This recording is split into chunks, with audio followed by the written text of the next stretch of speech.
आखिर कई अटैची, कई थैले, कई झोले भरकर हम जू पहुंचे। 5-7 मिनट तो हम स्वप्नलोक में विचरते रहे। हम समुद्र में नहाने को चल पड़े। समुद्र तट पर और भी लोग नहा रहे थे। एक ऊंची लहर ने आकर हम दोनों को ढक लिया। लहर की उस थपेड़ से न जाने श्रीमती जी के मस्तिष्क में क्या नई स्फूर्ति आ गई कि उन्होंने मुझसे पूछा, तुम्हें याद है बरामदे की खिड़की को तुमने अंदर से बंद कर दिया था या नहीं? लेखक और उनकी पत्नी कई थैली, कई झोले, बहुत सारा सामान लेकर जू पहुंच गए। 5-7 मिनट में वो वहाँ इधर उधर भटकते रहे, जैसे कि वो स्वप्न लोक में ही थे। फिर वो समुद्र में नहाने के लिए चल पड़े। वहाँ बहुत से लोग नहा रहे थे।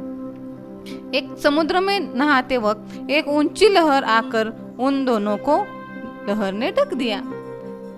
जैसे लहर आ गई तो श्रीमती जी के मस्तिष्क में क्या नई स्फूर्ति आ गई क्या मालूम। उन्होंने लेखक से पूछा, तुम्हें याद है कि बरामदे की खिड़की को तुमने अंदर से बंद कर दिया था या नहीं? मैं कह उठा, मुझे तो कुछ याद नहीं। लेखक ने कहा, मुझे तो कुछ याद नहीं। अगर वह बंद नहीं हुई और खुली ही रह गई तो क्या होगा? कहते कहते श्रीमती जी के चेहरे का रंग पीला पड़ गया। उनकी श्रीमती जी बहुत घबरा गई। चेहरे का रंग पीला पड़ना का मतलब होता है घबरा जाना। और वो कहने लगी कि अगर वो खुली रह गई तो वो गजब हो जाएगा, क्या होगा?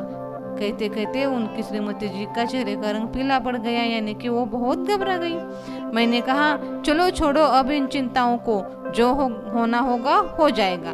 मेरी बात से तो उनकी आंखों में आंसुओं का समुद्र ही बह पड़ा।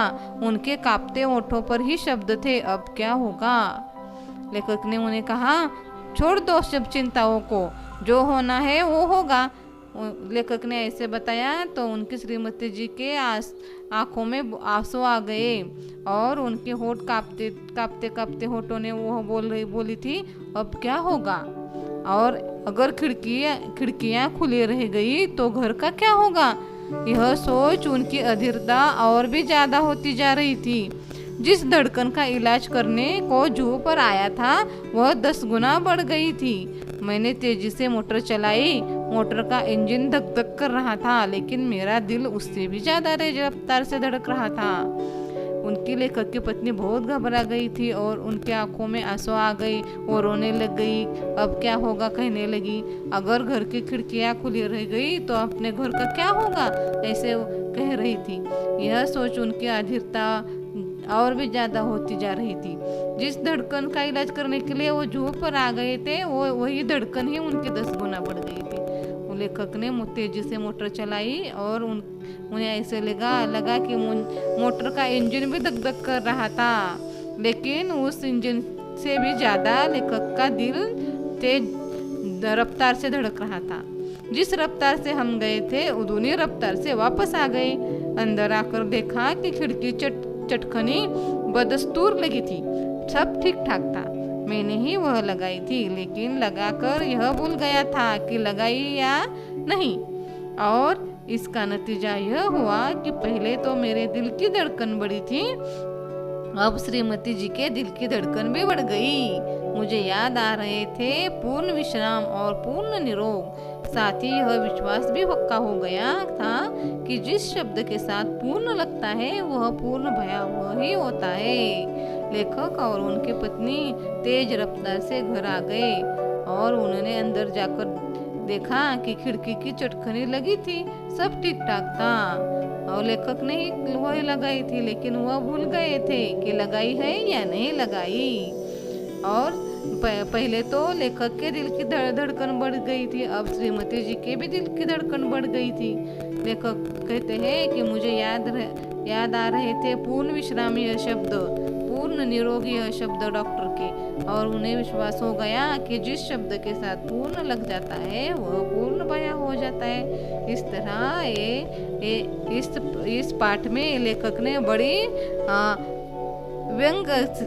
व्यंग से यह कहानी बताई है।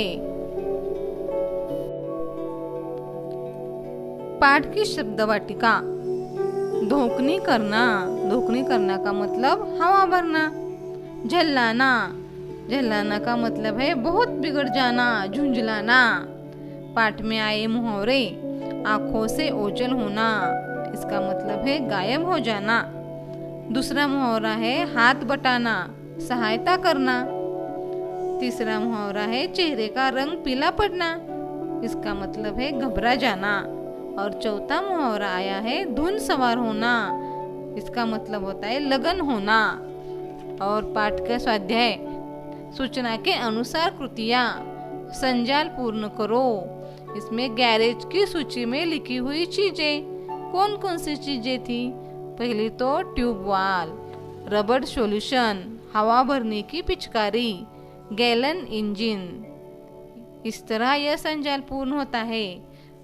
दूसरा प्रश्न है प्रवाह तालिका पूर्ण करो। जुहू जाते वक्त साथ में ली गई वस्तुएं, मिर्ची का अचार, समाचार पत्र, बेदिंग सूट, नोट पेपर, चश्मा और किताबें। तीसरा प्रश्न है पर्यायवाची शब्द बताओ। ऐनक, ऐनक का पर्यायवाची शब्द आया है चश्मा। रात, रात का पर्यायवाची शब्द आया है शाम। अखबार, अखबार के लिए प्रस्तुत पाठ में पर्यायवाची शब्द आया है समाचार पत्र।